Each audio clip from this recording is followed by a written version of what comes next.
Buenas tardes a todos quienes nos acompañan hoy. En nombre de la carrera de Licenciatura Lingüística aplicada a la traducción inglés, japonés y portugués de la Universidad de Santiago de Chile, les doy una cordial bienvenida a la festividad de conmemoración del Día Internacional de la Traducción. Se eligió el 30 de septiembre para conmemorar esta hermosa profesión, fecha en la que falleció Jerónimo de Estridón, más conocido como San Jerónimo, santo patrono de los traductores y las traductoras, y responsable de traducir la Biblia desde el griego y el hebreo al latín. Como traductora y formadora de quienes siguen nuestros pasos profesionales, me permitiré compartir con ustedes algunas analogías que se han propuesto sobre esta noble tarea. Traducir es descubrir y revelar lo que está oculto en palabras de otro idioma. Traducir es viajar a nuevas culturas y enfocar diferentes lugares, personas y costumbres, sumergirnos en otros mundos. Traducir es recrear y dar nuevas formas a ideas expresadas en nuestras lenguas formales. Traducir es aprender día a día y recorrer diversos caminos de la mano de un ser. No traducimos solo palabras, traducimos conceptos, culturas, emociones. Traducimos para personas que construyen realidades en contextos en su idioma. Aprendamos a querer nuestra profesión, a mirarnos como miembros activos de la sociedad, responsables de cumplir con las tareas recomendadas con eficiencia y capacidad, trabajando en solitario o como parte de un equipo, en la quietud de nuestro hogar o en una oficina compartida, pero siempre con la frente en alto por el valioso aporte que hacemos a la construcción de un nuevo mundo. Disfrutemos de las actividades preparadas por quienes formamos esta hermosa comunidad, y ellas nos enriquezcan en el área académica, profesional y personal, y que San Jerónimo nos siga acompañando en nuestro quehacer cotidiano. Muchas gracias. A continuación, dejo con ustedes al doctor Adolfo García, que nos va a presentar a la conferencista invitada. Muchísimas gracias por esas palabras de apertura. Gracias a todas y todos los presentes en la sala, quienes nos acompañan aquí vía Zoom, y también a quienes están siguiendo este evento en vivo por el streaming que estamos haciendo en el canal oficial de la facultad en YouTube. Estamos muy contentos de poder hacer converger acá la Semana de la Traducción, que tanto peso simbólico tiene para nosotros, con la certeza de que este ciclo de charlas magistrales que organizamos desde el PIEC, la Facultad de Humanidades, con apoyo del Centro de Neurociencias Cognitivas de la Universidad de San Andrés, en Argentina, sigue vigente, sigue creciendo y sigue cada vez más internacional. Nuestra premisa fue generar un espacio para diseminar conocimiento nuevo, de vanguardia, sobre distintos aspectos cognitivos de nuestras habilidades lingüísticas y comunicativas. Y hasta ahora, en las tres charlas magistrales que hemos tenido hasta ahora, hemos tocado distintas aristas de esto, cruces entre la neurolingüística y la educación, hemos estudiado aspectos de la electrofisiología del lenguaje, hemos estudiado trastornos del lenguaje con los conferencistas que nos acompañaron en la primera vez, y hasta ahora teníamos una deuda pendiente, que era cuándo vamos a encontrar el espacio para hablar de traducción y cognición, competencias y demás. Y lo logramos hoy, y qué bueno haberlo hecho en esta fecha.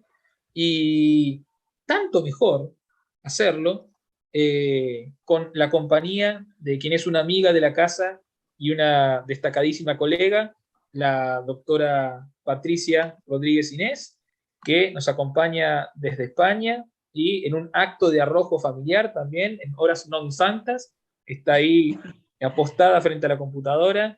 Así que es variopinto el agradecimiento que tenemos para Patricia hoy por hoy. Voy a hacer una escandalosa síntesis de su tremendamente profuso currículum, solo para contarles muy brevemente algunos aspectos de su carrera, y ya luego no les quito más tiempo y las dejo en presencia de la presentación que para hoy nos preparó Patricia. Patricia Rodríguez Inés es doctora en estudios de traducción y profesora en el Departamento de Traducción, Interpretación y Estudios de Asia Oriental de la Universitat Autónoma de Barcelona. Sus intereses de investigación incluyen la formación de traductores, la lingüística de corpus aplicada a la traducción, así como la competencia traductora, su adquisición y nivelación. Ha sido miembro del grupo PACTE y presidenta de la Red Internacional de Investigadores Translation, Research, Empiricism and Cognition, conocida como TREC. Ha participado en numerosos proyectos nacionales e internacionales y publicaciones sobre competencia traductora y otros. Actualmente co-lidera el proyecto europeo EFFORT, Towards a European Framework of Reference for Translation. Y hoy nos va a compartir su trabajo en torno a la siguiente pregunta. ¿Qué revelan los corpora electrónicos sobre la competencia traductora, su adquisición y el proceso traductor? Así que los dejo con Patricia, Patti, para nosotros que tenemos la oportunidad de conocerla y trabajar con ella. Mil gracias de nuevo, Patti. El escenario es todo tuyo. Bueno, pues muchísimas gracias a vosotros de tú a tú por la invitación, por estar ahí, por arroparme y de manera más institucional, gracias a la Universidad de Santiago de Chile y a la Universidad de San Andrés también por esta invitación. No tengo la suerte, es decir, tengo la desgracia de no haber estado nunca ni en Chile ni en Argentina y espero que esto se subsane pronto. Pero bueno, de momento os visito, entro a vuestros lugares de trabajo y a vuestras casas a través de la pantalla para hablaros, bueno, sobre todo de los efectos del impacto del uso de corpus en los estudios de traducción, concretamente en todo aquello que es más el lado cognitivo. Compartiré mi pantalla en breve. Disculpad, porque normalmente uso Teams y no Zoom. Un momentito, compartir pantalla.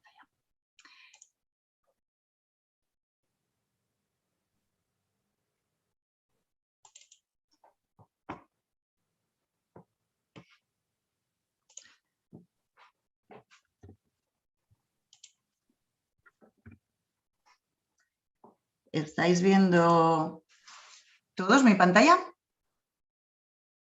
Sí, sí, Patricia, la estamos viendo súper bien. Perfecto, pues muchísimas gracias. A ver, minimizo por aquí. Muy bien. Decía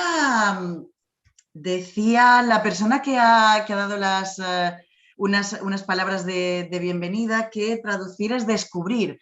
Ha sido lo primero que ha dicho y es así, que es descubrir otros mundos, descubrir otros conocimientos, descubrir al prójimo, pero también dentro de la traductología, dentro de los estudios de la traducción, traducir es descubrir qué es la traducción también, y en este sentido nos queda mucho por descubrir.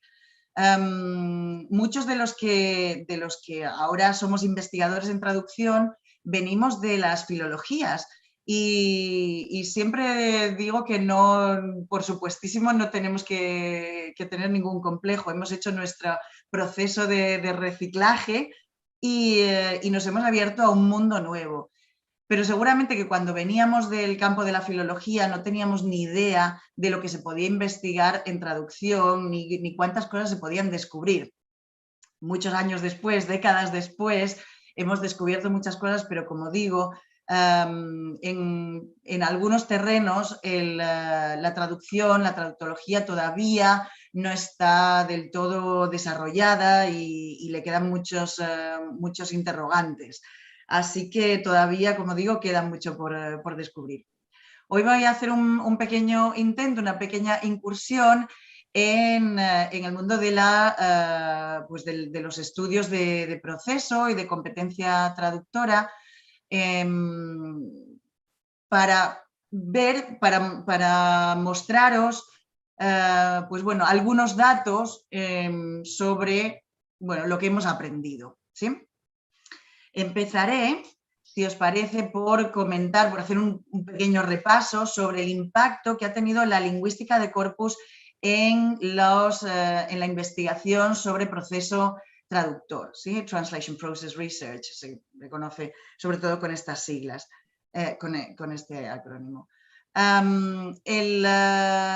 Y más adelante os expondré concretamente un estudio de corpus que hice hace un tiempo y donde pude observar diferencias en el producto y que hablaban del proceso solo observando un corpus de traducciones hechas por 3 grupos de sujetos diferentes.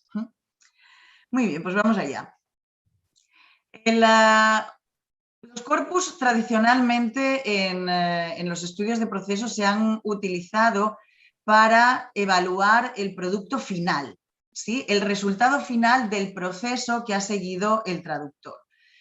Pero, como se puede intuir, el análisis de los textos traducidos completos, es decir, del resultado final de este proceso, solo permite inferir aspectos del proceso, solo permite intuir o imaginar esos pasos que ha dado el traductor para llegar a ese producto final, ¿sí? Pero no podemos, a través del producto, no podemos llegar directamente al proceso.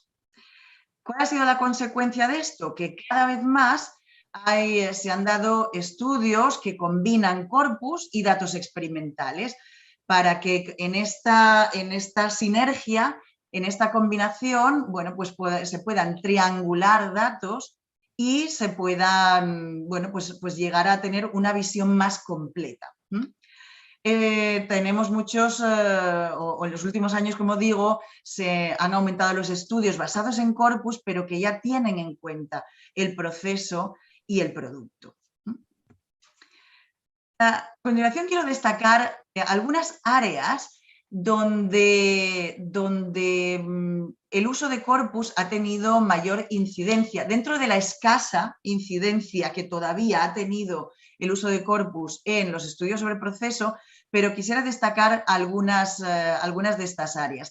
Y mencionaré, subrayaré algunos proyectos, algunas publicaciones, algunos corpus en concreto, que merecen la pena ser conocidos y que en ningún caso pretendo que sean un listado exhaustivo, en absoluto. Son unos ejemplos de algunos, como digo, proyectos, publicaciones, etcétera, pertinentes, algunos muy significativos, pero ya digo que habrá otros, habrá muchos otros, quizá de menor envergadura, que se hayan llevado a cabo. Así pues, dentro del área de estudio sobre la competencia traductora y su adquisición, por ejemplo, se han dado proyectos como el de Transcom, ¿sí? Que fue un proyecto de investigación longitudinal, ¿sí? Donde se investigó a traductores en distintas fases y se recogieron todas las traducciones y anotaciones que realizaron a lo largo de esta investigación. ¿Qué ocurrió con este proyecto y este grupo en relación a su trabajo de corpus? Que realmente, y algo que no es tan poco frecuente, y es que aunque tenían todos los materiales del estudio longitudinal, pero después no los interrogaron como un corpus. Entonces, ya veremos más adelante que no es solamente, evidentemente, contar con los materiales, sino que hay que procesarlos, hay que analizarlos y hay que interpretarlos a la luz de todo su compilación, su diseño, etc. Y ya veremos qué es eso, que a veces se ha hecho el trabajo parcialmente, pero luego no se puede decir que es un estudio de corpus con todas las letras, porque no han hecho un análisis, no han explotado ese corpus realmente. El trabajo, tengo un par de trabajos personalmente en los que me he interesado por la competencia traductora y la adquisición de la competencia traductora, y parte de esos resultados os los mostraré en la segunda parte de la presentación. Un trabajo destacable en el campo también de la competencia traductora y sobre todo de la adquisición es el trabajo de Quincy. Es un trabajo estrictamente longitudinal y de una envergadura que pocos tienen o casi ninguno. Tuvo más de 200 sujetos, estudió a más de 200 sujetos, estudiantes, durante varios años y recogió traducciones de sus distintas fases en el aprendizaje. Quería comprobar Quincy con este material convertido en corpus, con esas traducciones convertidas en corpus, quería ver si a diferentes niveles de competencia correspondían distintos patrones lingüísticos y distintos procedimientos. Y esto sí que llegó a observarlo y a demostrarlo. Evidentemente, todo análisis, todo estudio empírico, experimental, tiene muchos condicionantes y tiene muchas restricciones a la hora de hacer generalizaciones o de hacer grandes afirmaciones. Pero bueno, en el estudio que realizó ella, sí que encontró esos diferentes patrones lingüísticos y procedimientos según el nivel de competencia de los estudiantes. Otra área en la que se ha utilizado corpus, en la rama, en la parte cognitiva, por supuesto que en la formación de traductores, en el día a día de nuestra labor docente, se han utilizado y se utilizan muchísimo los corpus textuales para desviar la atención del profesor como figura de conocimiento y fuente única de conocimiento y derivarlo hacia los textos paralelos, las fuentes documentales. Pero este no es lo que tratamos aquí, no es el uso docente, sino el uso de corpus para indagar sobre la formación en traducción, para indagar sobre los procesos que siguen, por ejemplo, los estudiantes a la hora de aprender a traducir. Así, por ejemplo, en el caso del estudio de Angelone, comparó el discurso de los estudiantes cuando reflexionaban sobre los problemas que habían encontrado en unas traducciones y realizaban esta reflexión en una especie de informe.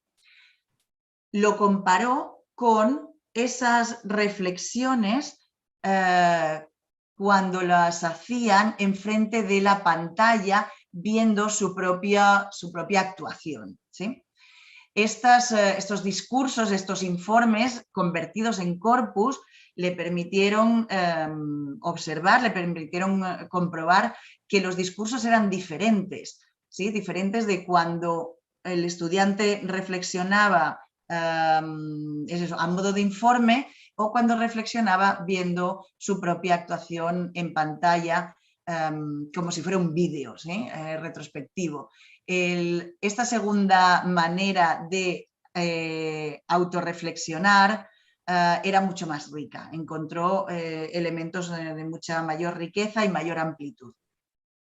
Después me gustaría mencionar el corpus Melange, que básicamente era un corpus, digo era porque no se ha actualizado, pero es un corpus de estudiantes, de traducciones de estudiantes. ¿Sí? Es un corpus en el que se puso mucho esfuerzo, se etiquetó, se le matizó, se preparó a un nivel muy avanzado para que después poder interrogar ese corpus, para después lanzar preguntas a ese corpus, hacer búsquedas en ese corpus.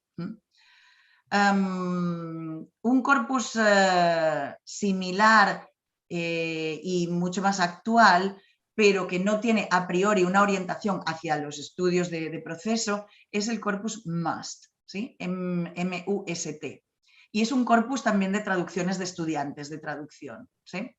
Y recoge traducciones que se anotarán a nivel de error y que tiene un montón de metadatos de cada traducción y de cada sujeto, para después poder llevar a cabo estudios. Pero ya digo que serían unos estudios del producto y desde los que se podría inferir al modo antiguo, se podría inferir algunos elementos de proceso.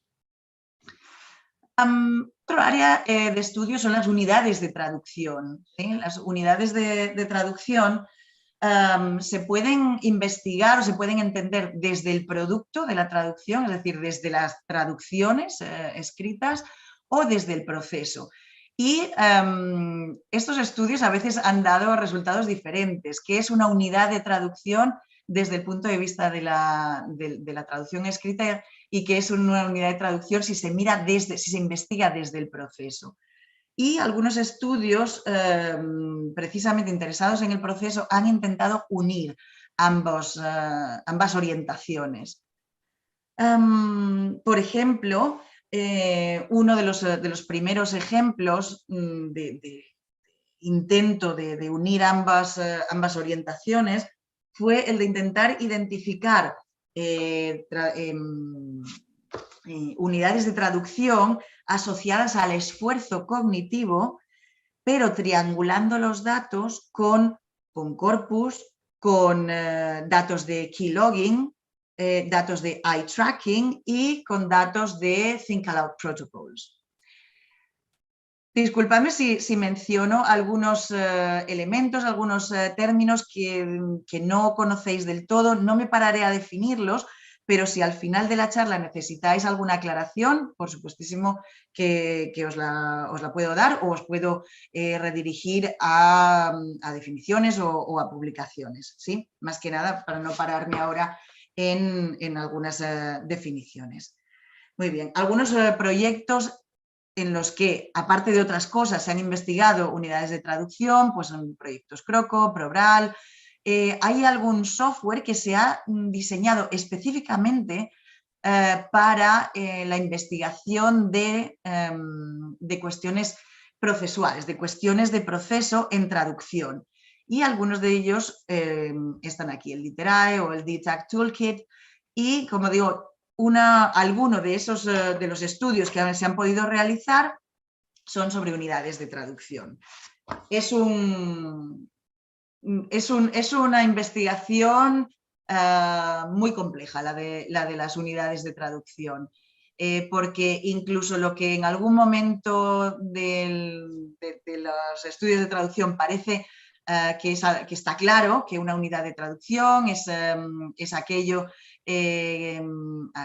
aquel string que se da entre, o aquellas acciones que se dan entre una pausa y otra pausa, que las pausas se pueden delimitar pues, a 3 segundos de pausa. Bueno, esto se ha ido cambiando. Con los avances en la investigación ha ido cambiando incluso lo que se entiende por una pausa relevante y digna de tener en cuenta en traducción. Así que de nuevo, queda mucho por hacer y por investigar. Otra área donde aquí sí que se han utilizado corpus de manera más profusa es en la investigación de universales de la traducción, ¿sí? Esos rasgos que se creen que son propios de la traducción, del lenguaje traducido, independientemente de qué lengua hacia qué lengua se traduzca, ¿sí? Así que, bueno, hay un listado de universales de la traducción, de estos rasgos que se creen propios del lenguaje traducido. Y algunos proyectos donde se ha testado esto, pues son, por ejemplo, el croco, que antes mencionaba, que también se utilizó para investigar otras cosas. Y el proyecto Tricklet, también el proyecto Tricklet combina datos de keylogging, de eye tracking y coloca todos estos datos en una base de datos que se puede interrogar como si fuera un corpus. Es el 2.0, 3.0 de los estudios combinados de corpus y proceso. Corpus en sí que se hayan construido con esta finalidad de investigar los universales de la traducción, pues hay varios, os pongo ahí los acrónimos, pero el primero o uno de los primeros fue TEC, el Translational English Corpus, que a nuestro colega Néstor le sonará porque fue en Manchester precisamente donde lo crearon. Y es un corpus que contiene exclusivamente traducciones al inglés. Y da igual desde qué lengua hayan sido traducidos esos textos, sino son traducciones al inglés. Y por tanto son para investigar el lenguaje traducido, el inglés traducido, ¿sí? Algunas publicaciones, hay bastantes en este campo. En algunas se han encontrado, por ejemplo, la de Xiao y Hu, bueno, es un libro entero con datos abundantes, pero concretamente publicaciones donde han encontrado, digamos, tendencias a favor de pensar que existen esos rasgos universales, pues os las pongo ahí. Olohan y Baker, Saldaña, Corpas et al, etcétera, etcétera. Y es eso, encontraron rasgos, claro, siempre en un par de lenguas, o normalmente en un par de lenguas, lo cual hace a otros dudar sobre la real existencia de esos universales, porque se supone que son independientes de las lenguas entre las que se traduzca. De ahí que algunos otros estudios hayan encontrado datos en contra de esta afirmación, de esta existencia de los universales. Y os dejo ahí las referencias.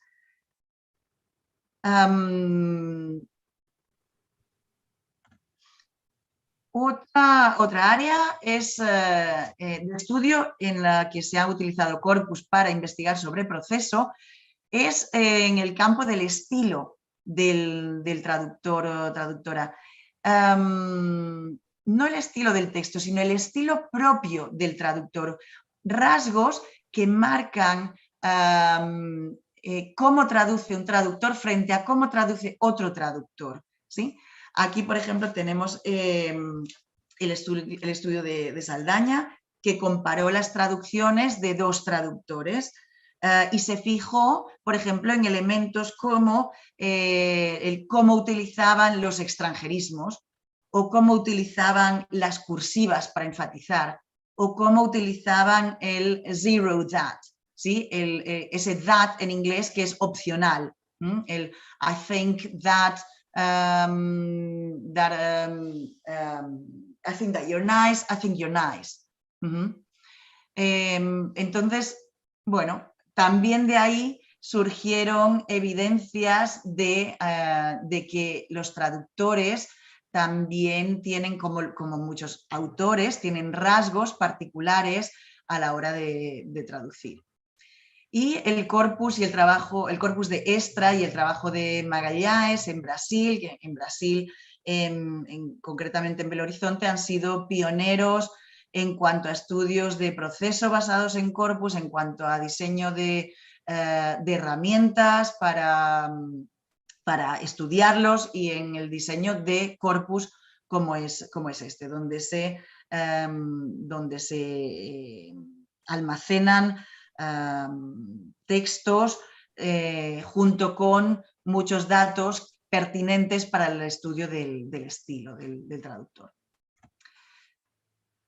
Avanzamos hacia otra área y en géneros textuales, en el estudio de lo cognitivo en cuanto a géneros textuales, también se ha hecho algo de trabajo, pero sobre todo los integrantes del grupo GENT de Castellón en España, todos ellos han podido observar la utilidad de los corpus de géneros textuales para observar elementos macrotextuales, para observar elementos microtextuales, para observar convenciones de género. Y todo ello ayuda a la automatización. Cuanto más y mejor se conoce un género textual, más y sus convenciones, más se automatizan procesos. Y de ahí que destaque lo que en su día comentó Ricardo Muñoz, y es que las rutinas automatizadas liberan recursos cognitivos. Y al liberar recursos cognitivos, esto hace que la resolución de problemas gane, se beneficie, porque hay esa liberación de recursos, ese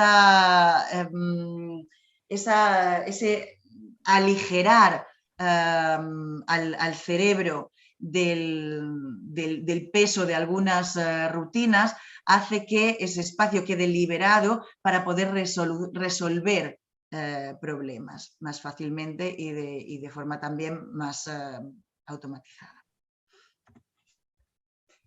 Un área donde también se han utilizado bastante los corpus, cada vez más, es la postedición, desde luego por el peso que tiene o que va ganando cada día en nuestra sociedad y en nuestra profesión, ¿no?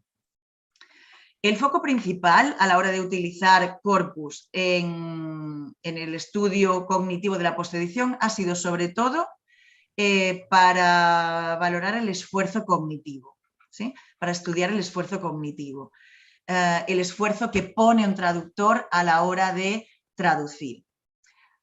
Los usos principales que se han dado a los corpus en relación a este foco principal ha sido como fuentes de textos o fuentes de frases y metadatos para experimentos que después se han hecho de postedición. ¿Sí? Algunos ejemplos son, por ejemplo, con el corpus EMEA. También se han utilizado los corpus como puntos de referencia, como corpus de referencia, ¿sí? Para comparar, ¿sí? Para tomar ese corpus y compararlo con otro corpus o con otros resultados. Y también se han utilizado corpus para entrenar sistemas de traducción automática que luego se usarían para tareas de postedición. Es decir, que hasta más recientemente no se ha utilizado corpus de texto posteditado tanto, sino que se utilizaban más como de manera indirecta, ¿sí? Más como apoyo para un experimento o como referencia o para entrenar, ¿sí? Hoy en día sí que ya se han construido corpus de texto posteditado e incluso se investiga si también hay rasgos ahí del, al igual que los hay del translationese, si hay rasgos de posterities, rasgos exclusivos de la postedición. Vamos acabando con las áreas y estamos en la interpretación. En interpretación también cada vez se ha ido trabajando más, pero hay que ser conscientes que construir un corpus de textos orales es mucho más costoso y complicado y el esfuerzo de compilarlo es muchísimo más grande que un corpus de textos escritos.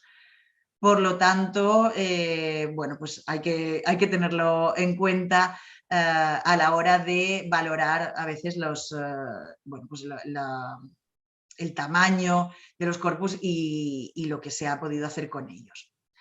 Hay algunos estudios, algunos tan tempranos como el de Stubbs en los años 90, y donde pudo observar si había más densidad léxica en un corpus, en dos corpus. Y la diferencia que había entre estos dos corpus de textos orales producidos por intérpretes, observó la diferencia de si, de si había mayor o menor densidad léxica dependiendo de si el intérprete veía al orador o no le veía. ¿Sí? Si tenía contacto visual con el orador o no lo tenía. Y eso, que puede hasta sorprender, influía, tenía un impacto en la producción del intérprete. Y eso se pudo observar gracias a convertir esas actuaciones de los intérpretes, a convertirlas en corpus y estudiarlos como corpus. Corpus construidos, corpus orales construidos y que se han utilizado para estudiar elementos cognitivos, pues todos los que os doy ahí. Por ejemplo, el EPIC es el European Parliament Interpreting Corpus, un corpus muy grande de interpretaciones de discursos orales en el Parlamento Europeo. Por ejemplo, otro, el FUTI, es un corpus de ruedas de prensa sobre, bueno, de tema futbolístico. Y los estudios de interpretación basados en corpus y concretamente sobre proceso se han beneficiado también mucho de los avances en el software. Y uno en concreto que permite hacer maravillas con corpus orales es el Esmeralda. El foco, los temas que más se han investigado en interpretación en relación a la cognición, pues sobre todo la carga cognitiva, ¿sí? El esfuerzo cognitivo del intérprete dependiendo de qué elementos o en qué momento o dependiendo de las circunstancias de la interpretación, el estilo también del intérprete, cuestiones de explicitación, metáforas, direccionalidad, si interpretaba hacia su lengua materna o desde su lengua materna, cuestiones de memoria, cuestiones de rutas de procesamiento, preparación para terminología, etcétera, etcétera. Y después de este repaso, así por las áreas, digamos, principales en las que se han utilizado corpus para investigar en proceso, he podido llegar a unas pequeñas conclusiones respecto a, como digo, a este uso de corpus en Translation Process Research. Uno es que ha ido aumentando con los años, ha ido aumentando desde luego y gracias a los avances en software y también en compilación de corpus, que bueno, cómo se facilita la labor de compilar corpus, pero aún así todavía no es un uso tan extendido. Y en muchos casos no es un uso explicitado. Se ha construido un corpus, pero no se interroga como tal, no se explota como un corpus.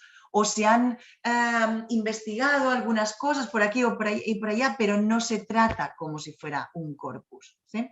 O no se dice o no se le llama corpus.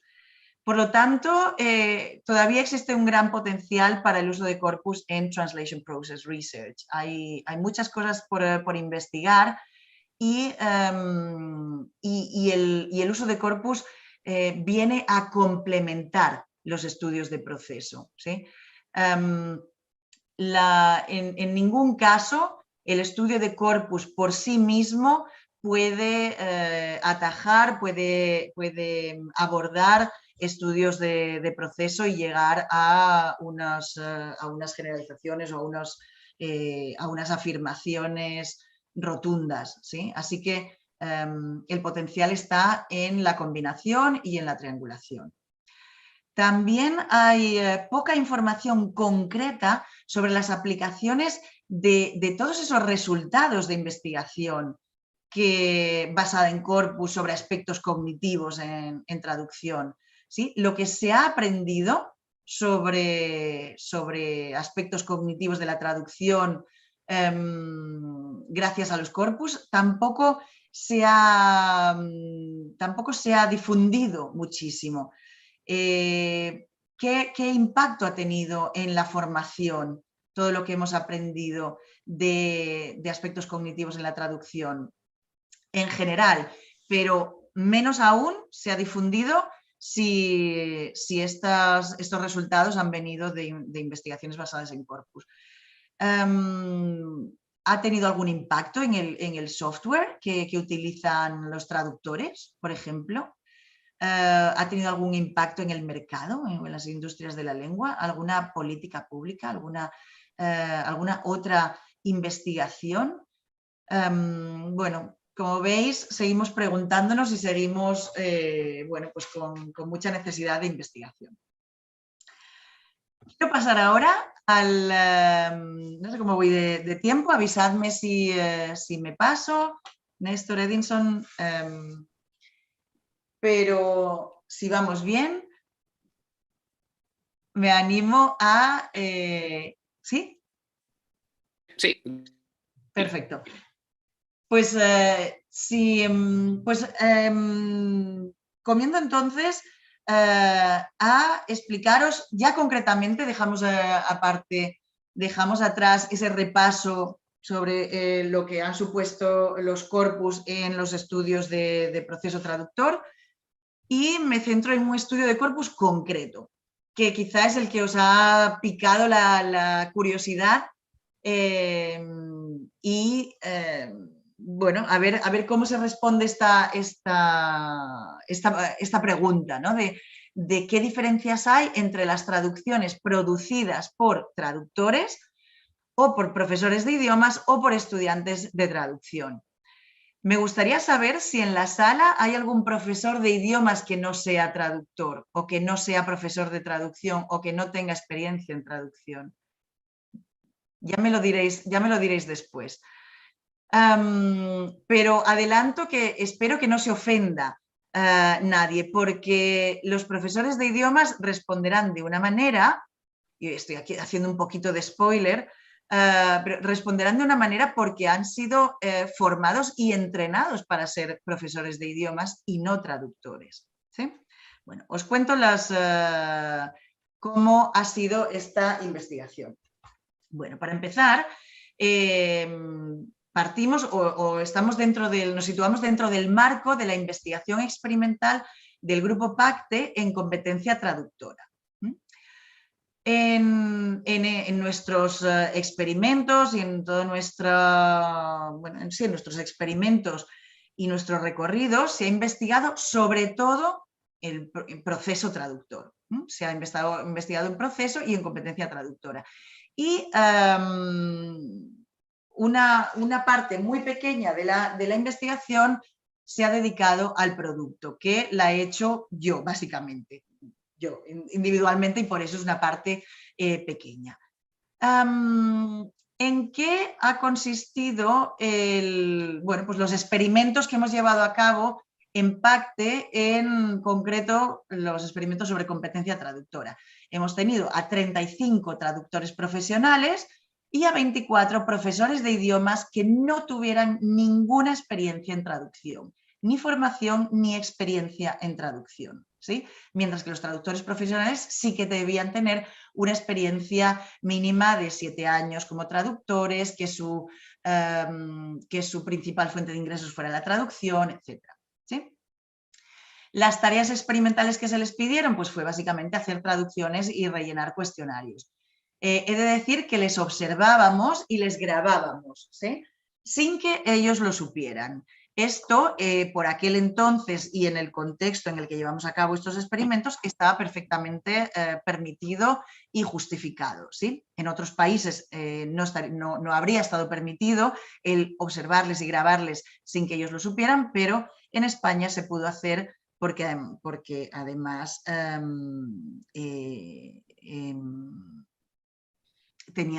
después recabamos su consentimiento y era para fines investigadores.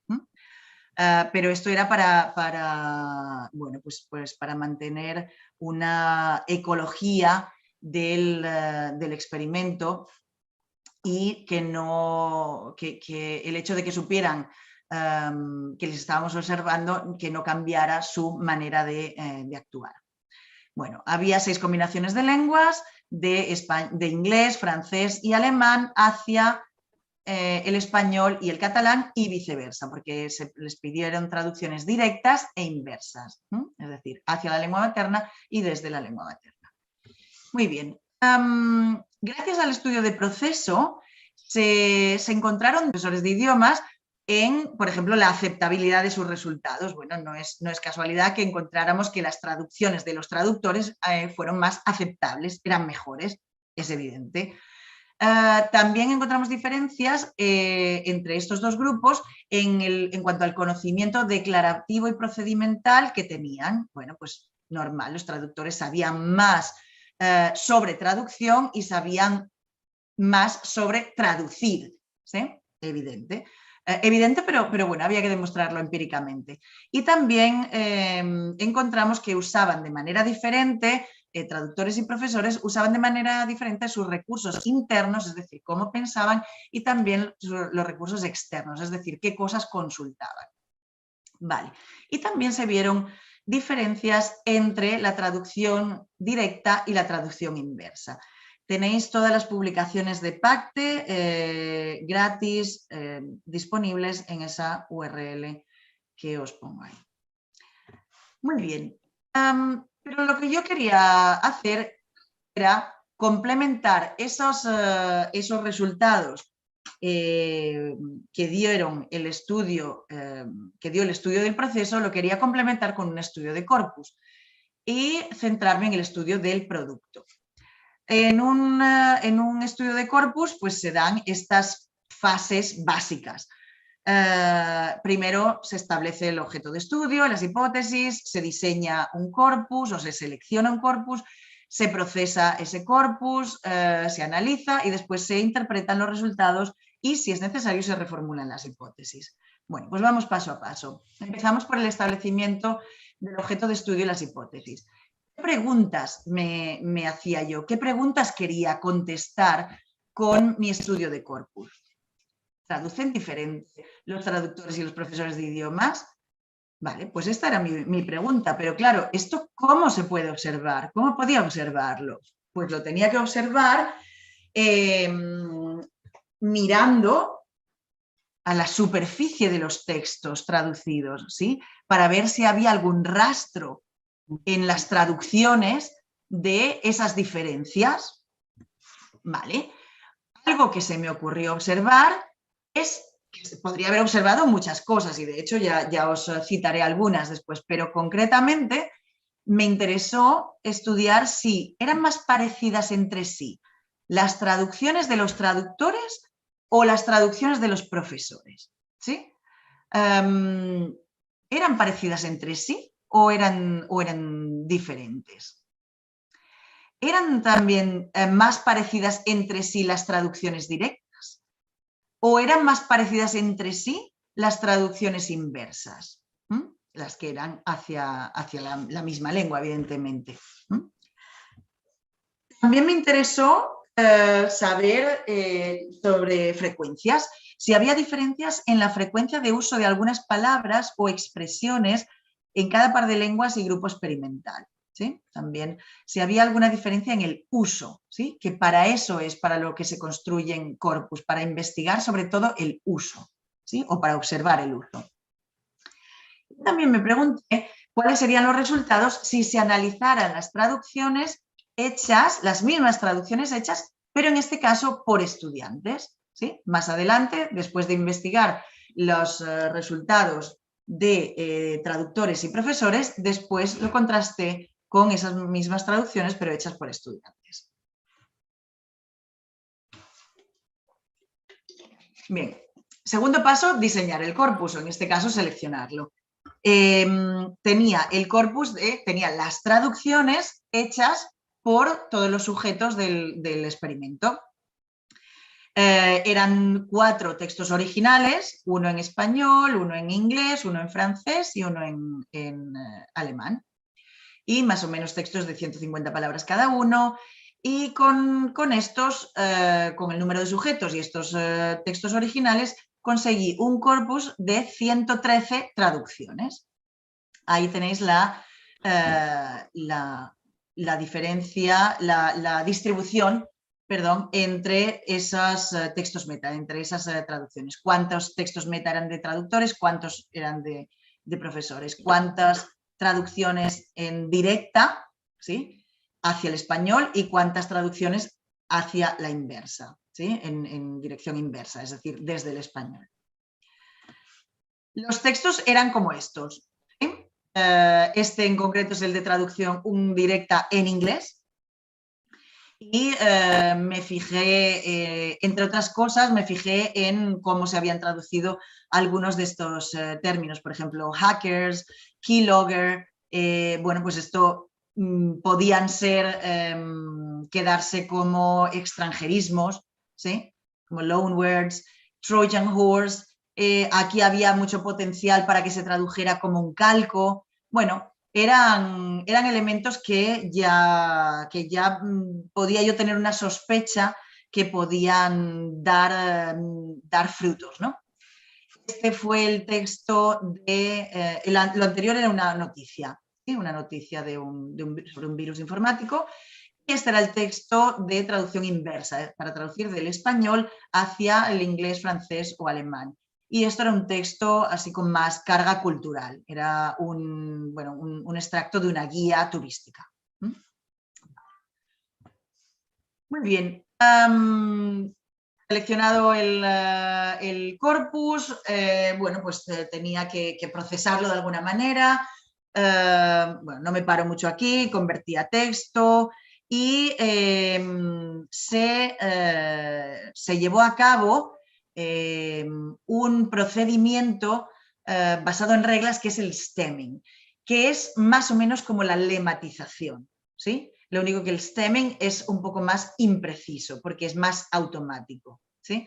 Básicamente favorece, bueno, digamos que agrupa a las palabras que tienen o parece que tienen una misma raíz, ¿sí? Esto podría dar lugar a algún error porque el proceso es automático y entonces podría ser que agrupe bajo la misma raíz la palabra correo y la palabra correr, ¿sí? Pero bueno,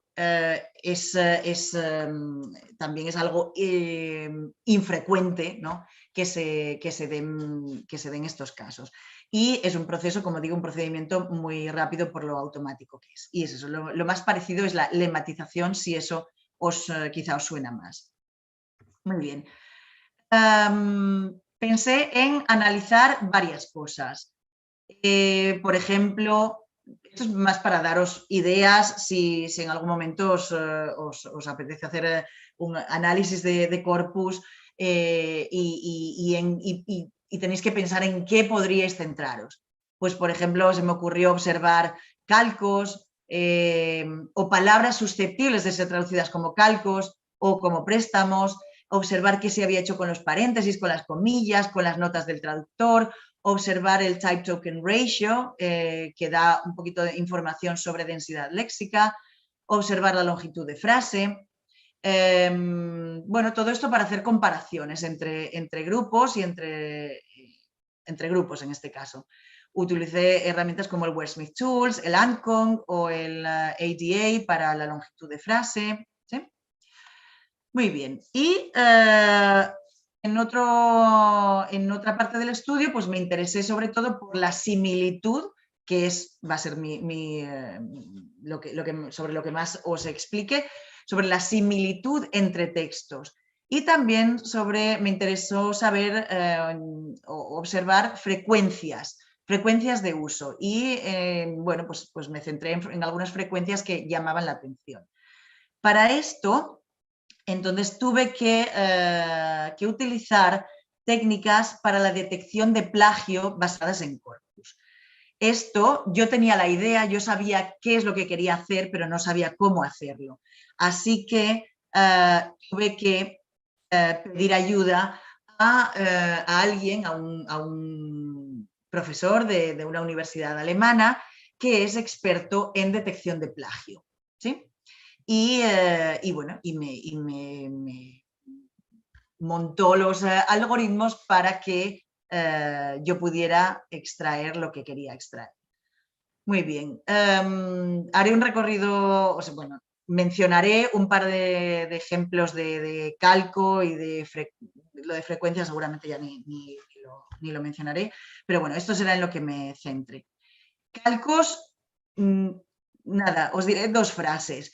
Y es que cuando observé más de cerca cómo se había traducido el término Trojan Horse, se vio clarísimamente que los profesores optaban por el calco Trojan Horse como caballo de Troya o caballo troyano, mientras que los traductores escapaban más de ese calco y iban por troyano. ¿Sí? Bueno, esto es un detalle así muy rápido sin entrar a más, pero a más profundidad, pero bueno, para que vierais un ejemplo de la observación de un calco potencial y cómo se comportaron los dos grupos, traductores y profesores. Vale, nos centramos sobre todo en el estudio de la similitud y os dejo en inglés la explicación de lo que hizo este profesor de Alemania al que recurrí, el experto en detección de plagios, lo que hizo para poder yo observar lo que quería observar. Él preparó un retrieval model that was used to compare the documents in a vector space model with term frequency weighting, language-specific rule-based stemming, stop word removal, as well as case reduction and diacritics removal for text normalization. Básicamente, lo que hizo fue limpiar y agrupar y optimizar la manera de mostrar las agrupaciones de palabras, ¿sí? Agrupaciones de una palabra, agrupaciones de 2 palabras, agrupaciones de 3 palabras y agrupaciones de 4 palabras y extraerlas, ¿sí? Extraer todas esas agrupaciones del corpus y a partir de ahí poder observar. Os explico qué es esto. Estos son los datos de similitud entre traducciones. Os explico que estos números 1, 2, 3, 4 son esas agrupaciones. Agrupaciones de una palabra, agrupaciones de 2 palabras, agrupaciones de 3 palabras y agrupaciones de 4 palabras. ¿Sí? Eso es lo que se observó. Y estas cantidades, estos porcentajes, digamos, perdón, estos índices son el grado de similitud entre archivos. ¿cuánta similitud hay entre los 6 archivos? Si nos fijamos en el primero, había 6 archivos, había 6 traducciones de 6 traducciones del alemán al español. ¿Sí? Eso es lo que quiere decir ese primer recuadro. 6 traducciones del alemán al español y las listas, sacamos 4 listas de agrupaciones y los archivos se parecían entre sí. Si miramos las agrupaciones de una palabra, se parecían entre sí un 0,66%. Los 6 archivos, las 6 traducciones se parecían entre sí un 0,35% si miramos ya las agrupaciones de 2 palabras. Si miramos las agrupaciones de 3 palabras, ya se parecían menos, un 0,15%. Y si miramos las agrupaciones de 4 palabras, ya se parecían mucho menos, un 0,09%. Es lógico que se parezcan cada vez menos porque cada vez es más difícil que se encuentren las mismas agrupaciones de 2 palabras, de 3 palabras, de 4 palabras en todos los textos, en todos los archivos. ¿Sí? Espero que se entienda. ¿Qué se descubrió? Si os fijáis en la negrita, lo que salió a la superficie es que, en general, las traducciones más parecidas entre sí fueron desde y hacia el francés, es decir, del francés al español y del español al francés. Y esto, hasta cierto punto, puede parecer hasta bastante lógico, ¿no? Que eran las más parecidas entre sí, más parecidas que entre inglés y español, o más parecidas que entre alemán y español. ¿Sí? Esto puede ser esperable. Pero de todas las traducciones, todas y de todos los idiomas, las más parecidas fueron concretamente las de profesores del francés al español. ¿Qué puede querer decir esto? Lo que más salta a la vista probablemente es la proximidad entre el francés y el español. Pero no solo eso, vamos un poquito más allá. Los sujetos han quedado pegados al texto original. Con mayor probabilidad los sujetos se han quedado pegados, se pegan al texto original y no exploran a fondo las posibilidades de la lengua meta. ¿Sí? De ahí que al quedarse pegados al original y no explorar todas las posibilidades, toda la variedad que podría ofrecerle la lengua meta y además tratándose de lenguas ya de por sí cercanas como son el francés y el español, la consecuencia es que hay un menor abanico, una gama más pequeña de traducciones posibles. ¿Sí? Esa sería una posible explicación.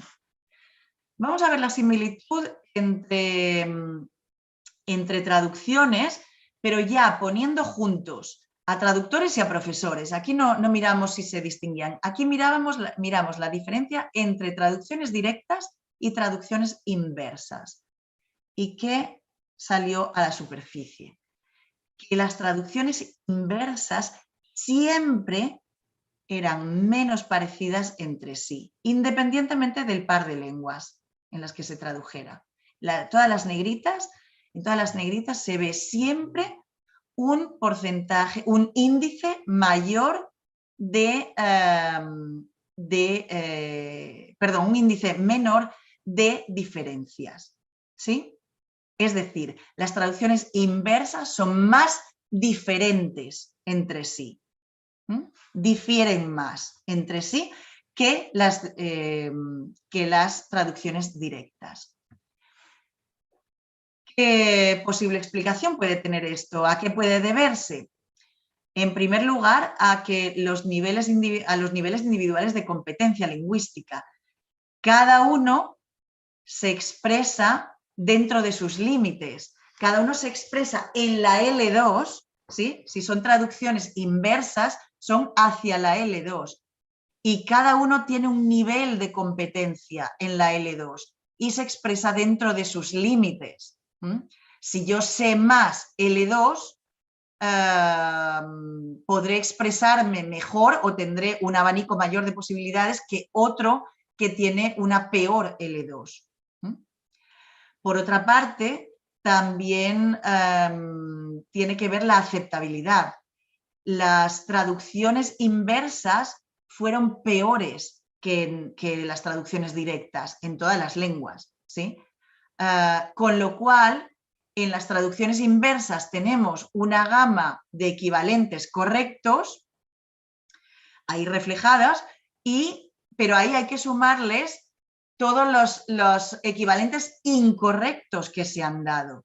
Y los incorrectos son casi infinitos, ¿sí? Equivalentes correctos serán finitos, pero los incorrectos pueden ser infinitos, con lo cual esto aumenta también la posibilidad de diferencias entre los textos traducidos a la L2. Resumen de resultados es que, bueno, no me he parado aquí, pero sí que observé algunas diferencias, algunas tendencias diferentes en el uso de calcos y frecuencias, pero, por ejemplo, no observé ninguna diferencia entre grupos si estaban traduciendo préstamos, notas del traductor, o sea, en relación al uso de préstamos, notas del traductor, en relación al type token ratio o en relación a la longitud de frase. También es cierto que eran unos textos cortitos, muy cortitos, y tampoco daba quizá para tanto juego. Insisto en los resultados de similitud entre traducciones. Las traducciones entre francés y español en ambas direcciones fueron las más parecidas entre sí, pero de entre ellas las traducciones del francés al español y hechas por profesores eran las más parecidas entre sí, y las traducciones inversas las menos parecidas entre sí. Muy bien. Ahora lo comparamos comparamos estos resultados con los de los estudiantes. Mismo experimento, unos años más tarde, pero mismo experimento, mismos textos para traducir, mismas tareas experimentales, mismo diseño, mismo todo. Y con la diferencia de que aquí los que traducían eran estudiantes de primer curso del grado de traducción e interpretación, estudiantes del segundo curso, estudiantes del tercer curso, estudiantes de cuarto y 19 estudiantes graduados, recién graduados en traducción. ¿Sí? En total, 107 estudiantes de traducción y 19 graduados, que hicieron todas estas mismas traducciones y tal. Aquí, a partir de ellos, obtuve un corpus de 209 textos meta, 209 traducciones. Y ahí tenéis la distribución. Bueno, no me paro y me voy directamente a los resultados, que son clarísimos porque se confirmó todo. Se confirmó que las traducciones del francés al español eran las más parecidas entre sí.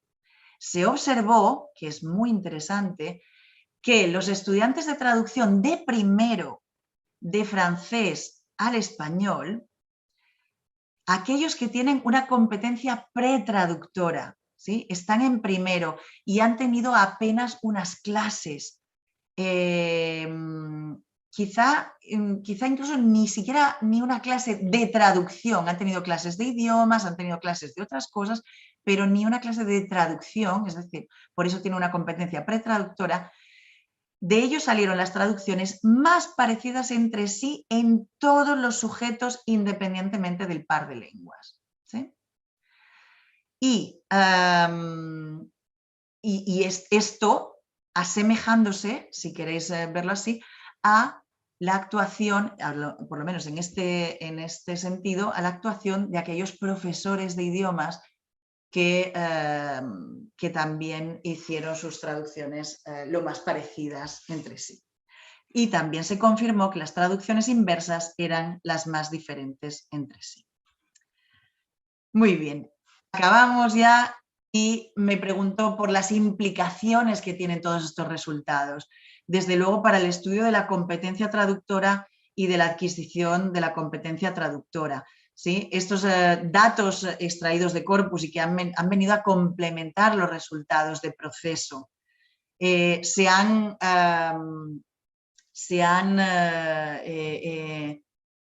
complementado bien y se han ampliado, ¿sí? No solamente complementado, sino que han ampliado las vías de estudio y los elementos a observar, porque en el estudio de producto observé elementos que no necesariamente se habían observado en el estudio del proceso.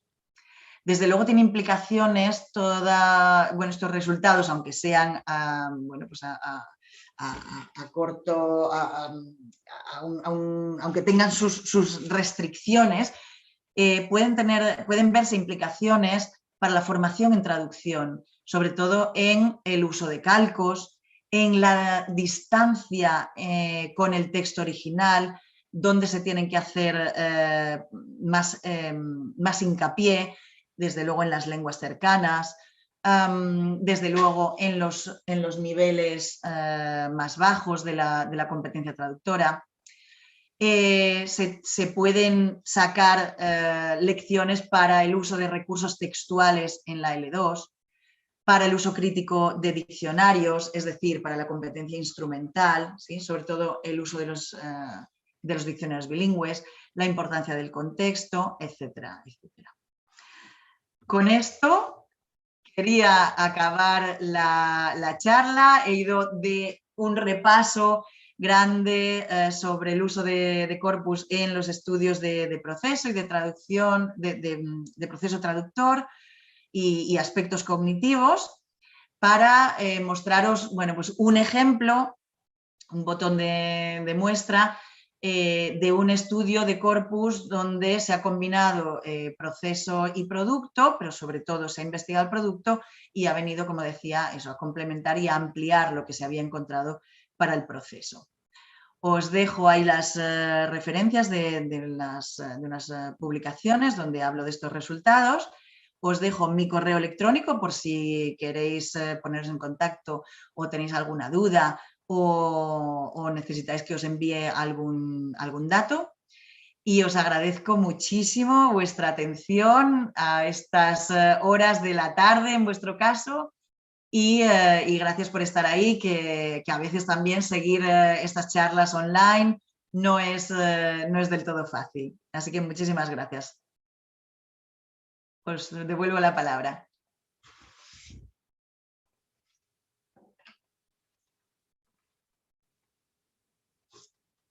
Muchas gracias, Patricia, por tu interesante presentación. Ahora vamos a hacer una breve ronda de preguntas, si es que te parece, para que sí podamos, tú nos das algunos detalles sobre...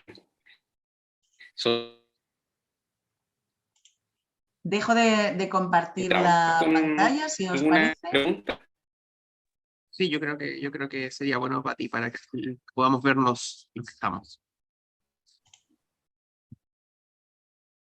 Yo tengo una pregunta, Pati, si no te molesta. No, adelante. ¿Me escuchan o no? Sí. Que rato no sé si se escucha. Perfecto.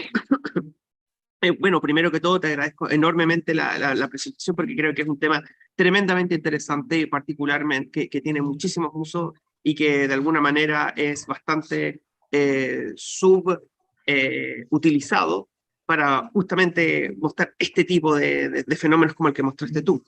Yo de alguna manera tengo preguntas que son más bien como de alguna manera aterrizadas a lo que es tanto la práctica de la traducción como también la enseñanza de los traductores. Y en ese sentido quería preguntarte, ponte tú, ¿cómo podemos socializar los resultados de ese tipo de estudios de corpus con la formación de traductores? ¿Cómo podemos, por ejemplo, integrarlos de alguna manera dentro de nuestra práctica docente en el proceso de formación de traductores? Considerando que por lo menos en el contexto chileno, nuestros programas duran 5 años, entiendo que en España duran 4, pero por ejemplo en otros contextos es solamente a nivel de posgrado. Pero particularmente en esto, en el contexto español, en el contexto chileno, que son un poquito más similares, ¿cómo lo ves tú? Bueno, empezando porque hay dudas sobre...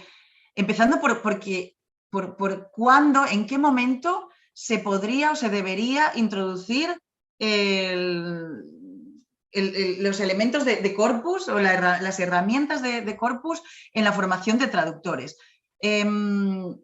Y creo personalmente, por los estudios que he hecho, y hice toda una tesis dedicada precisamente al uso de corpus en la formación de traductores, y creo que se puede empezar a utilizar desde el inicio totalmente, en cuanto se tenga una mínima conciencia de lo que es traducir, y de lo que son textos, o pueden ser textos paralelos, se puede introducir. Y creo que si tengo que destacar algo que puede aportar el corpus, que a veces no se aporta tan bien o de manera tan evidente desde otros recursos, creo que lo que más puede aportar el uso de corpus y lo que hemos aprendido de corpus es concienciación.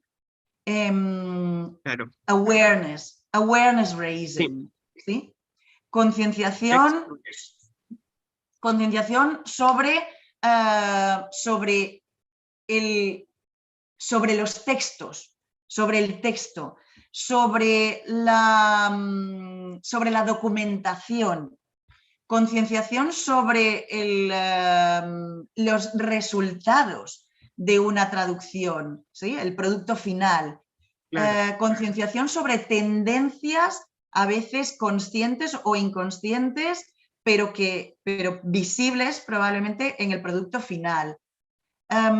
Si me tengo que quedar con una cosa, y por dar una respuesta así breve y muy al grano, diría que se puede incorporar todos los resultados desde pronto, en cuanto se tenga una mínima conciencia, y sobre todo para aspectos de concienciación y también que es parte de la concienciación, pero también de desvío de lo que es el conocimiento propio, ¿sí? El conocimiento propio de lo que sabe un traductor, de lo que sabe un profesor de traducción,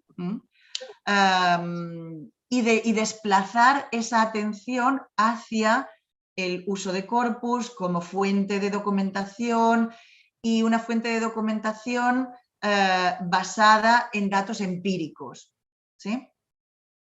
Lo empírico es eso. Para mí casi todo entra bajo el paraguas de concienciación, pero lo empírico es algo sobre lo que se tienen que concienciar, y desde pronto los estudiantes, porque seguro que estáis hartos de escuchar: a mí me parece que, me suena que, tengo la impresión de que, cuando hablan de traducciones y cuando intentan justificar traducciones también, y de me suena que, pienso que, creo que, necesitamos que sepan dar datos empíricos, ¿sí?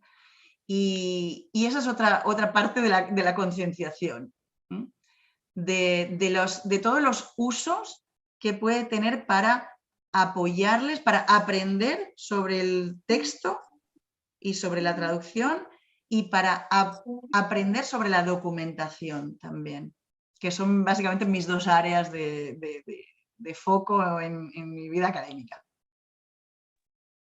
O por lo menos sobre todo en la parte docente, ¿sí? Sobre todo en la parte docente, claro. Corpus y documentación, corpus, traducción, documentación.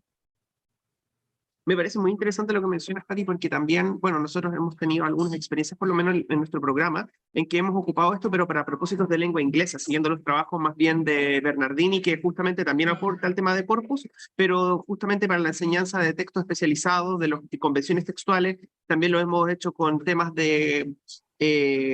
por ejemplo, el consumo multimodal de los alumnos, los intereses que tienen. Por ejemplo, agarramos las series de Netflix, los subtítulos, generamos un corpus con eso, y que los alumnos exploraran, por ejemplo, Sherlock, la serie, versus la novela, y ver, por ejemplo, qué patrones lingüísticos. Entonces, los chicos tienen algún tipo de familiaridad con este tema. Me imagino que en España también los chicos, al concluir su programa, tienen que hacer una tesis de grado. una suerte de, como de tesina. Sí. En nuestro caso, nuestros alumnos en grupo generan tesis y están justamente trabajando en eso, y el corpus no ha sido uno de los temas elegidos en el último tiempo, pero ahora potencialmente podría haberse nutrido gracias a estos estudios que estamos haciendo. En ese sentido, Pati, y considerando toda la experiencia que tú tienes, que realizaste una tesis en todo esto, que es tu área de expertise, ¿qué habilidades investigativas crees tú que los alumnos deberían desarrollar como para poder llevar a cabo un trabajo de esta naturaleza utilizando corpus? ¿Por dónde parto? Si estuviera interesado, ¿qué hago? ¿Por dónde parto? Bueno, algo que se observó clarísimamente en mi tesis y en cualquiera que ponga en práctica trabajo de corpus en el aula, se da cuenta de que al principio hay una inversión de tiempo. Y una inversión de tiempo en formar, una inversión de tiempo en asimilar, ¿no? En qué consiste un corpus, cómo lo compilo y si me sale a cuenta, ¿no? Si me sale a cuenta todo este trabajo. Y esto es un aprendizaje y hay una curva de aprendizaje ahí porque realmente al principio cuesta que lo vean, cuesta que lo asimilen y que lo integren. Una vez hacen el clic de, oh Dios mío, es que no habría encontrado esta solución, no habría sido capaz de resolver esto si no hubiera sido por un corpus, ¿sí? Es muy fácil lanzarse lo primero al diccionario bilingüe y todos, después incluso de 4 años de carrera, todavía lo siguen haciendo, ¿no? El lanzarse lo primero a ver si el diccionario bilingüe, el glosario y tal, les da la solución. Entonces, creo que es una labor, bueno, que ya que tenemos tiempo y que tenemos 4 años, 5 años, se debería ir sembrando quizá más, bueno, pues lentamente y desde el principio. Desde luego, ¿por dónde puede empezar un estudiante que tiene que afrontar un trabajo de fin de grado? Aquí los llamamos así, trabajo de fin de grado. Es que si se plantea, en nuestro caso, muchísimos de esos trabajos de fin de grado consisten en traducir un texto. Traducir un texto que eligen y después comentan ampliamente todos los problemas de traducción que han encontrado, cómo se han documentado, dónde y tal. Y creo que es concienciarles totalmente de que ese trabajo que hacen de documentación, que no se pierda en, pues ahora busco por aquí y tal y encuentro una página en Google, me ha ayudado. Muy bien, me ha ayudado para esta duda que tenía, la cierro y paso a otra cosa. Busco otra duda con otro término, tal, no sé qué, y llego a otra página que me es útil, que es un artículo parecido o que habla sobre el mismo tema que mi texto, y no lo guardo.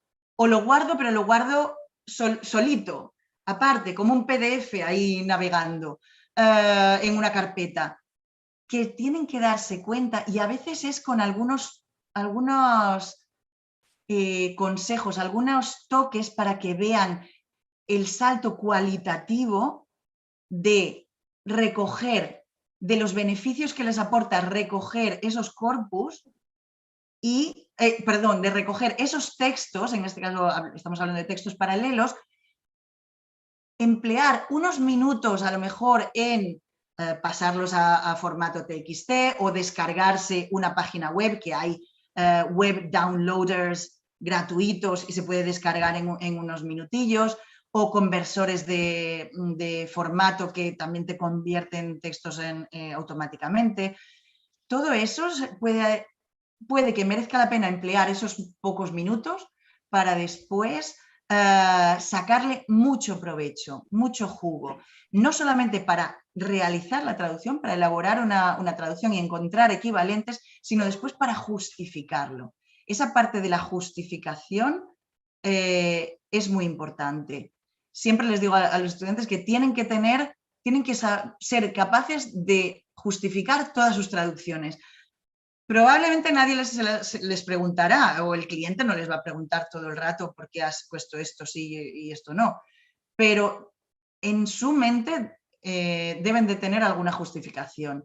Y nada mejor que datos empíricos. No es que lo encontré en una página web, no, es que compilé un corpus pertinente, relevante sobre este tema y género, y estamos hablando de tantos miles de palabras o tantos textos. A veces ni siquiera hay ni que procesar el texto. Es cuestión, hay determinados géneros de los cuales encontramos sobre todo PDFs en Internet, ¿sí? Y algunos son, por ejemplo, contratos, modelos de contratos o consentimientos informados para pacientes, ¿sí? Consentimientos informados para pacientes. Hacernos un corpus de consentimientos informados para pacientes en inglés o en español, que normalmente vienen en formato PDF, puede ser unos minutos y ni siquiera tenemos ni que convertirlos. Porque, por ejemplo, dentro del Acrobat, Adobe, hay una función que es búsqueda simple y hay búsqueda avanzada. Bueno, pues la búsqueda avanzada nos permite buscar dentro de una carpeta, hacer búsquedas dentro de una carpeta llena de PDFs. Así que no tenemos ni que convertirlos siquiera. Así que yo creo que mucho es que de verdad le vean la utilidad. Y en cuanto hagan el clic y vean la utilidad, verán que merece la pena emplear unos minutos primero en recoger documentación para después encontrar mejores equivalentes, ser más consistentes en su traducción y poder justificarse. No sé si he respondido a lo que Absolutamente, preguntabas. Pati. No, totalmente, porque justamente es el tema de que se vea la relevancia, no tanto como objeto de investigación, sino también algo que se puedan llevar, porque la idea que tenemos de nuestros trabajos es que sea el trabajo fin de grado o la tesis misma, que no sea solamente un hito formativo, sino que sea un ejercicio integral que les permita llevarse algo al mundo laboral después, ya sea en el desarrollo de habilidades críticas, pensamiento, y en el caso que lo que tú estás diciendo es la concienciación de alguna manera de los tipos textuales, de las convenciones que tienen, y poder acceder a un corpus claramente me parece algo tremendamente pertinente y creo que es algo que podría explotarse mucho más. Déjame ver acá en el chat Sí, por supuesto. Sí, no, que es algo que tenemos, que está ahí, o sea, no lo llaman corpus. En el mundo profesional no lo llaman corpus, pero hay memorias de traducción que, llámalo memoria de traducción alineada, llámalo corpus paralelo. Claro. Sí, así que están ahí. Y muchas veces, por ejemplo, en traducción especializada, donde hay mucha documentación por parte del cliente, esa documentación puede estar, bueno, pues no ordenada. Y tienes ahí una riqueza potencial de documentación, de terminología, de fraseología, de todo, sin explotar. Solo hace falta que lo reúnas y lo interrogues como un corpus. O sea, en ese sentido, Pati, si te entiendo bien, no tiene tanto que ver con que esté disponible el recurso, sino más bien el cómo se interrogue el producto para justamente generar este nivel de concienciación. Claro, sí, o sea, puede ser que tengamos corpus ya disponibles, ya construidos. Puede ser que tengamos corpus con interfaz para interrogarlos. O puede ser que no tengamos nada y que necesitemos construir nuestro propio corpus ad hoc de un tema súper específico y tal, y después lo utilicemos, lo explotemos, lo interroguemos con una herramienta. Aparte, como puede ser Wordsmith Tools, Ancong o Sketch Engine. Pero incluso con una gratuita y sencilla como Ancong se pueden hacer maravillas. Exacto, Pati. Bueno, estaba viendo acá si es que hay mayores preguntas. Parece no tenemos mayores preguntas. Y dado que estamos más o menos en el tiempo, Pati, y no abusar de tu generosidad y tampoco el tiempo de tu bebé, entonces te agradecemos enormemente a nombre del PIEC, del CNC, esta charla que nos has dado en el contexto del Día del Traductor, muy honrados con tu visita, con tu experticia en el tema, y nos has dado también harto para ir ponderando e ir pensando en formas nuevas de cómo concebimos estos textos como productos, como corpus y como posible insumo para que nuestros alumnos puedan verlo desde otra perspectiva hacia la concienciación que nos mencionabas. Muchas gracias, Pati, y bueno, nos despedimos también de toda la audiencia también. Muchísimas gracias por tenerme hoy. Ha sido un placer oíros. Mi español no es tan bonito como el vuestro, ni tan dulce, pero por lo que digo que ha sido un placer escucharos y teneros en pantalla y compartir este rato con vosotros. Muchas gracias, Patricia. Nos despedimos entonces de la comunidad. Que estén muy bien. Cariños a todos y estamos ahí en sintonía para las siguientes charlas que van a haber. Que estén muy bien. Nos vemos.